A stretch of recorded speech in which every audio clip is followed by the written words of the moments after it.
Reproduzir um vídeo em que o ministro Edson Fachin, do Supremo Tribunal Federal, que a partir de terça-feira vai ser o presidente do Tribunal Superior Eleitoral, fez declarações, a meu ver, inapropriadas, né? Vamos reproduzi-las e aí em seguida eu faço a pergunta ao senhor. Senhoras e senhores, em breve iniciaremos a nossa gestão. E há robusto conjunto de desafios que encontraremos. Segurança cibernética, por exemplo, é um item essencial. Há riscos de ataques de diversas formas e origens. Tem sido dito e publicado, por exemplo, que a Rússia é um exemplo dessas procedências. O alerta quanto a isso é máximo e vem num crescendo. A guerra contra a segurança no ciberespaço da Justiça Eleitoral foi declarada faz algum tempo. Deixemos dito de modo a não parar dúvida. Violar a estrutura de segurança do Tribunal Superior Eleitoral abre uma porta para a ruína da democracia. Aqueles que patrocinam esse caos sabem o que estão fazendo para solapar o Estado de Direito. Presidente, eu estranhei essas declarações, sobretudo por dois motivos. Ao lado do ministro Fachin estão dois ministros que garantem que a urna eleitoral é inviolável. Nada, né? Ela não pode ser invadida por hacker nenhum. Agora, com o presidente, é o segundo motivo de estranheza, com o presidente da República, que é o chefe do Estado brasileiro, em visita oficial à Rússia, ele insinua que pode vir um ataque da Rússia. Então as urnas não são invioláveis e a Rússia representa o perigo. Pergunto ao senhor, como é que o senhor recebeu essa declaração? Augusto, eu estou em Moscou, ainda em solo russo.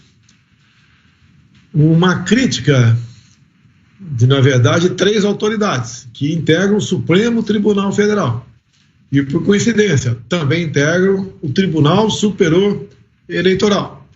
É triste e é constrangedor para mim receber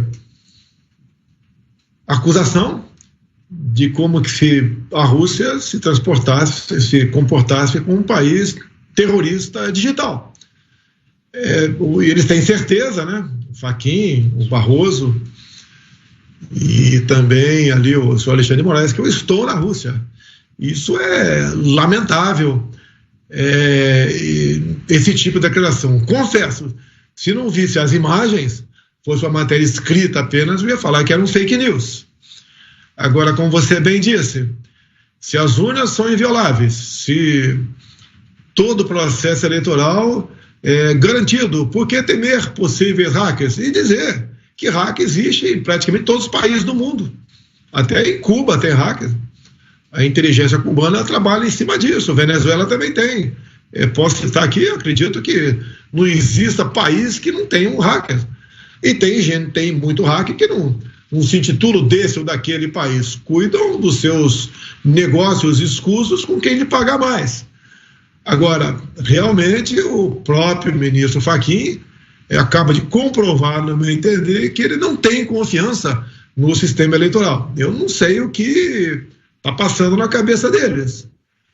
Eles nos convidaram, no final do ano passado, quero dizer, Forças Armadas, eu sou chefe supremo das Forças Armadas, a participar do processo eleitoral do corrente ano. Nós aceitamos, tá? As Forças Armadas questionaram o Tribunal Superior Eleitoral sobre possíveis vulnerabilidades. Foram uns 40 itens batendo nessa tecla, pedindo informações, algumas técnicas, outros pedindo manuais, pedindo procedimentos. Nos responderam, né, a questão de 3 dias aproximadamente. São centenas de páginas. E o pessoal das Forças Armadas, os militares das Forças Armadas, que pertencem ali à área da guerra cibernética, estão analisando esses documentos. Obviamente, ou nós vamos concordar, ou discordar total ou parcialmente, de forma técnica também. Eu não sei por que o desespero com esse ataque, né, gratuito a um país no qual o chefe de Estado brasileiro está presente, como se aqui fosse um país que viesse a participar de forma criminosa numas eleições no Brasil. Se o sistema eleitoral é inviolável, por que essa preocupação? Acabar de comprovar que existe a possibilidade de ser violável. Outra coisa, é um assunto que nós queremos discutir nos autos, entre aspas, né? Mas deixo bem claro, eu não divulguei, juntamente com o deputado Felipe Barros, lá do Paraná, nenhum inquérito sigiloso. O próprio encarregado do inquérito, o delegado encarregado do inquérito, prestou depoimento à Polícia Federal nesse inquérito dos vazamentos, que está aí, que foi aberto por decisão do ministro Alexandre de Moraes, e ele diz que quando entregou oficialmente com recibo para o Felipe Barros, e eu divulguei, até aquele momento o inquérito não tinha qualquer grau de sigilo, passou a ser sigiloso alguns dias depois da nossa divulgação. A mesma coisa a Corregedoria da Polícia Federal, falou que não tinha nada de sigiloso ali, passou a ser sigiloso depois da nossa divulgação. E aquela pergunta, o que eu falei na segunda live minha, tudo estava dentro do inquérito, como uma das questões mais importantes.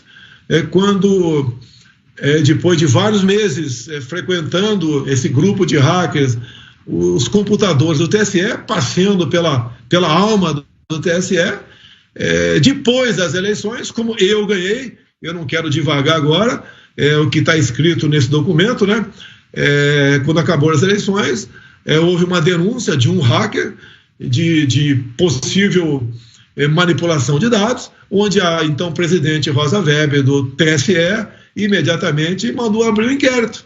E o que interessa de mais importante no inquérito? Quando o delegado encarregado do inquérito pede os logs para o Tribunal Superior Eleitoral, e eles demoram 3 meses praticamente, e responde que os logs foram apagados de forma inadvertida por uma empresa terceirizada que foi encarregada de apurar os votos. Não quero falar nada além disso. Paro por aqui, não vou tecer qualquer comentário a mais, porque eu estou aguardando no momento, como todo o Brasil está aguardando aí, o que as Forças Armadas dirão sobre a documentação que recebeu do TSE. Se procede, se o TSE tem razão, pode ser que o TSE tenha razão, ou se não tem razão, e por quê?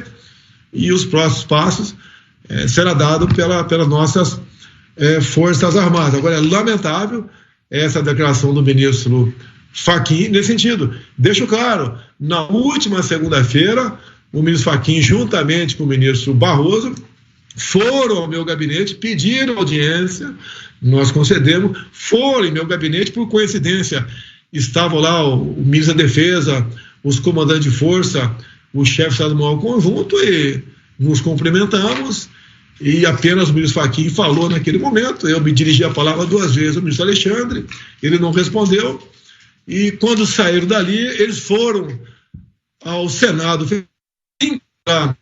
o presidente Rodrigo Pacheco, e ali decidiram, inclusive, que a CPI das fake news, que está à frente da mesma o senador Ângelo Coronel, deveria voltar a funcionar. E, por coincidência, tudo que eu estou falando aqui, vocês podem rapidamente ser certificados da sua veracidade. Por coincidência, temos um vídeo de poucos meses ou algumas semanas do senador Ângelo Coronel, deputado Ângelo Coronel, que é senador, Coronel.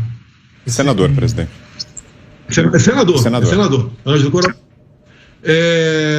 que esteve aqui onde eu estou no momento, na Rússia, falando que veio aqui aprender a tratar com fake news, a tratar com mentiras. Olha, gente, nesse momento me encontro em Moscou, na Rússia.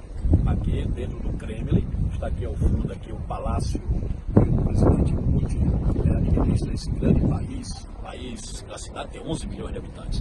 O que é que eu vim fazer aqui? Eu, como presidente da CPMI, da Fake News, preciso absorver mais conhecimentos. Irei fazer intercâmbio aqui com parlamentares que também estão investigando este mal que assola o mundo e também conversar com a parte de técnicos. Porque o meu intento é o quê? É levar para o Brasil conhecimento para combater este mal que dilacera as famílias brasileiras com mentiras plantadas e que faz com que a gente perca a liberdade. Então é isso que eu vim fazer aqui na Rússia. Valeu? Vem com a gente e darei notícias. Nós tivemos uma viagem semana passada à Rússia e à Hungria. Eu tive o privilégio e a honra de integrar essa comitiva. Porém, na viagem, fomos surpreendidos por notícias vindas do Brasil que uma alta autoridade de uma instituição de Estado afirmou de maneira leviana, por que não dizer, de certa forma, irresponsável, talvez sem ter a consciência do que ele estava dizendo, que nós estávamos na Rússia, liderados pelo presidente, para levantar processos, alguma artimanha, para os russos nos ensinarem e no retorno nós usarmos no Brasil. Isto, o termo correto, presidente, para quem lhe conhece, um democrata, é inaceitável. Mais tarde, na mesma semana, por coincidência, nós tivemos a passagem de cargo de um órgão do Estado brasileiro. Nós estávamos ainda na Rússia. E essa autoridade, a gente prevê que tem uma conduta serena, pacificadora, utilizou do seu discurso de mais de 45 minutos, para de uma forma insidiosa, uma forma meio camuflada, para atacar o senhor, presidente. Atacar sem a consistência e com objetivos inconfessáveis. E eu, como seu ministro, presidente, o senhor não sabia que eu ia falar isso hoje, mas eu me senti na obrigação que alguém tinha que falar a verdade. Que isso não aconteceu. Que o senhor é um democrata, uma pessoa que respeita a nossa Constituição. E concluo, me dou o direito, quando autoridades investidas de um poder desse começam a falar, a se expressar com esse tipo de pronunciamento, me dá o direito de levantar dúvidas com relação à isenção e imparcialidade em futuros processos. É necessário que aqueles que não concordam, não gostam do presidente, entendam de uma vez por todas. Ele foi eleito democraticamente com mais de 57 milhões de votos.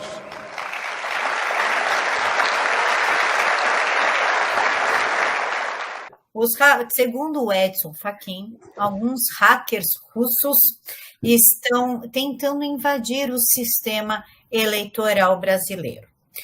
Isso também coloca a nossa dúvida em relação à segurança das urnas, que o Barroso está aí desde o final do ano passado, tentando colocar na nossa cabeça que elas existem, que elas são seguras, mesmo o Exército tendo apontado 172 falhas.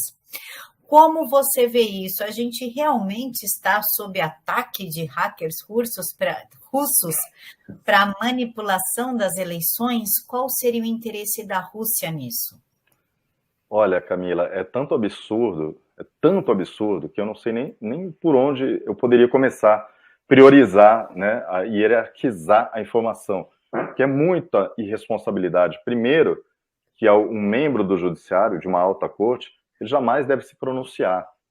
Ele deve ficar quieto, caladinho, se pronunciar nos autos. É o que um juiz de uma corte superior de qualquer país minimamente desenvolvido faz.